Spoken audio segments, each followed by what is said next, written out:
सबसे पहले बात करेंगे हमारे भोपाल के सबसे पहले गेट की, गेटवे ऑफ भोपाल की।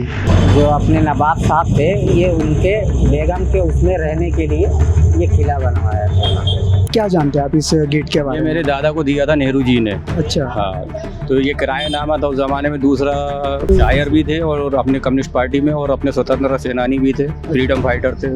असल में भोपाल 1947 को आज़ाद नहीं हुआ था, बल्कि 1 जून 1949 को आज़ाद हुआ था। नमस्कार, मैं हूं आयुष और आ चुका हूं एक और नई वीडियो के साथ। पुराना शहर किसी कस्बे, किसी राजधानी, किसी शहर की आत्मा को दिखाता है।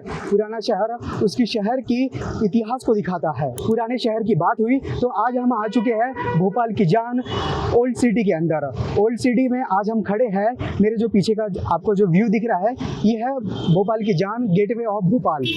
गेटवे ऑफ भोपाल से हम यहाँ पर एक नई वीडियो पेश कर रहे हैं। आज हम इस वीडियो में राजधानी भोपाल के उन तमाम गेट के बारे में बताएंगे जो नवाबा के दौर से चलते आ रहे हैं। सबसे पहले बात करेंगे हमारे भोपाल के सबसे पहले गेट की, गेटवे ऑफ भोपाल की। भोपाल गेट को शहीद विलीनीकरण गेट भी कहा जाता है। वैसे ये गेट नवाबी दौर का तो नहीं है, लेकिन इसके बनने की कड़ी इसी दौर से जुड़ी हुई है। असल में भोपाल 1947 को आज़ाद नहीं हुआ था, बल्कि 1 जून 1949 को आज़ाद हुआ था। इस आज़ादी के लिए तत्कालीन भोपाल रियासत के नवाब हमीदुल्लाह खां की हठधर्मिता के खिलाफ लोगों को विलीनीकरण आंदोलन शुरू करना पड़ा था। इस आंदोलन में कई लोग शहीद हुए थे। उन्हीं की याद में इस गेट को बनवाया गया था।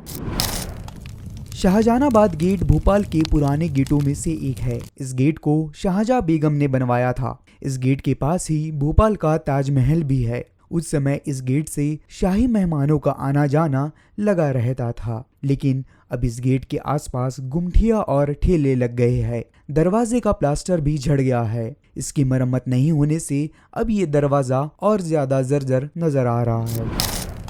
इसी गेट के पास बना है 3 मोहरा गेट। ये गेट शाहजहानाबाद क्षेत्र में ताजमहल के ठीक बगल में बना है। मोतिया तालाब के पास मौजूद 3 मोहरे गेट को 1871 से 1884 के बीच बनाया गया था। इस गेट को बेगम सुल्तान जहां ने बनवाया था। इसका इस्तेमाल अब पब्लिक करने लगी है। 3 मोहरे गेट में 2 मोहरों का इस्तेमाल ट्रैफिक के लिए होता है, तो वहीं तीसरा गेट खाली पड़ा है, जिसे बंद करके रख दिया है। ये बड़ा सा दरवाज़ा ताजमहल का पिछला दरवाज़ा है। इसका वजन एक हाथी जितना बताया जाता है। इस दरवाजे के पीछे पुराने भोपाल की एक अलग ही दुनिया दिखाई देती है। क्या नाम है आपका भैया? मुन्ना ये जो पीछे गेट है, दरवाजा दिख रहा है जी। आपके पीछे, इसका क्या इतिहास है? आप इसके बारे में क्या जानते हैं? ये जो है, जो अपने नवाब साहब थे, ये उनके बेगम के उसमें रहने के लिए ये किला बनवाया था। उसके जस्ट सामने जो उनके काम करने वाले कर्मचारी रहते थे, जो नीचे बंगला रूम बना हुआ है, बंगले बने हुए हैं वो, और इसके पीछे जो जाएंगे तो हौद बना हुआ है, जिसमें वजू खाने के लिए उधर हौद खाना बना दिया। उसके सामने नमाज पढ़ने के लिए बड़ी मस्जिद है अपनी ताजी मसाजिद, जो आप जानते हैं। और ये अपना है ताजमहल, और इसको भूल भुलैया भी इसी को कहते हैं।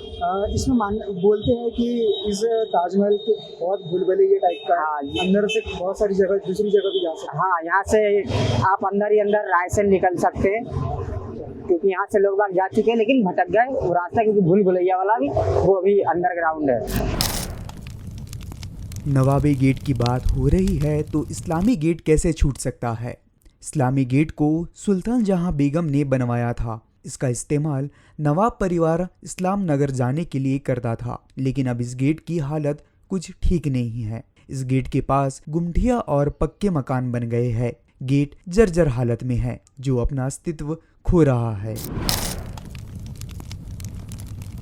अभी हम भोपाल के ओल्ड सिटी के अंदर लाल दरवाजा के पास है। क्या जानते हैं आप इस गेट के बारे ये में? मेरे दादा को दिया था नेहरू जी ने। अच्छा। हाँ, तो ये किराएनामा था उस ज़माने में। दूसरा महकमा कहलाता था नगर निगम का, तो इसमें किराएनामा नगर निगम से अटैच है। ये कौन से सन की बात होगी? 64 की है ये। अच्छा, अभी नगर निगम के अंडर में है ये। अंडर में है ये। और क्या जानते हैं इस गेट के बारे में? ये हम लोग ही रह रहे हैं, हमारी फैमिली रह रही है, 5-6 भाई। उनकी हमारे पिताजी रहे, पिताजी के भाई रहे, फिर हम लोग रहे। हमारी 3-4 फैमिली है, 5-6 भाई हैं हम लोग, ये सब हम लोग यहीं रह रहे हैं अभी तक और किराया जमा कर रहे हैं नगर निगम के अंदर। आपके दादाजी का नाम क्या था? जियाउर रहमान अच्छा, वो क्या करते थे मतलब? शायर भी थे और अपने कम्युनिस्ट पार्टी में और अपने स्वतंत्रता सेनानी भी थे, फ्रीडम फाइटर थे अच्छा, उस तो जमाने। उन्हें नेहरू जी ने ये गेट हाँ हाँ हाँ तोहफे के तौर पर दिया। हाँ, नहीं तोहफे के तौर पे नहीं, किराए नामे से अटैच है वो। अच्छा। हाँ, किराए से हमारे पास रसीदें हैं उस जमाने से पुरानी। तो दोस्तों देखा आपने भोपाल के उन गेटों का हाल जो नवाबों के दौर से चलता आ रहा है। कुछ गेट को मरम्मत की ज़रूरत है तो कुछ गेटों का हाल खस्ता हाल है। तो दोस्तों आज के इस वीडियो में फ़िलहाल इतना ही, आगे कुछ और इंटरेस्टिंग वीडियोस के साथ हम हाजिर होंगे। तब तक के आप प्यार बनाए रखिएगा, चैनल को लाइक और सब्सक्राइब ज़रूर करिएगा।